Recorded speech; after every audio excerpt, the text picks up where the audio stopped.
Hi friends, welcome to my channel. Have a great day everyone. ಇವತ್ತು ತುಂಬ ಸರಳವಾದ ಆರೋಗ್ಯಕರವಾದ ಒಂದು ಸಿಹಿ ತಿನಿಸು ಬಾಳೆಹಣ್ಣು ರಸಾಯನವನ್ನು ಬೆಲ್ಲ ಮತ್ತು ಸಕ್ಕರೆಯನ್ನು ಯೂಸ್ ಮಾಡದೆ ನಾವು ಸಿಹಿಯಾದ ಒಂದು ಬಾಳೆಹಣ್ಣು ರಸಾಯನ ಮಾಡೋದು ಹೇಗೆ ಅಂತ ನೋಡೋಣ ಬನ್ನಿ. ಸಾಮಾನ್ಯವಾಗಿ ರಸಾಯನಕ್ಕೆ ಬೆಲ್ಲ ಅಥವಾ ಸಕ್ಕರೆ ಹಾಕ್ತಾರೆ, ಆದರೆ ಇಂದು ನಾವು ಯಾವುದನ್ನು ಬಳಸದೆ ಹೊಸ ರೀತಿಯಲ್ಲಿ ರಸಾಯನ ಮಾಡುತ್ತಿದ್ದೇವೆ. ರುಚಿಯು ಚೆನ್ನಾಗಿರುತ್ತದೆ ಮತ್ತು ತಯಾರಿಸುವುದು ಕೂಡ ತುಂಬ ಸುಲಭ.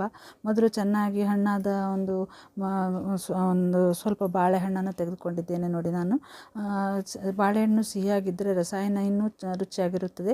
ಬಾಳೆಹಣ್ಣಿನ ಸಿಪ್ಪೆ ತೆಗೆದು ಸಣ್ಣ ತುಂಡುಗಳನ್ನಾಗಿ ಕತ್ತರಿಸಿ ಅಥವಾ ಕೈಯಿಂದ ಮೃದುವಾಗಿ ಸ್ಮ್ಯಾಶ್ ಮಾಡಿಕೊಳ್ಬೇಕು.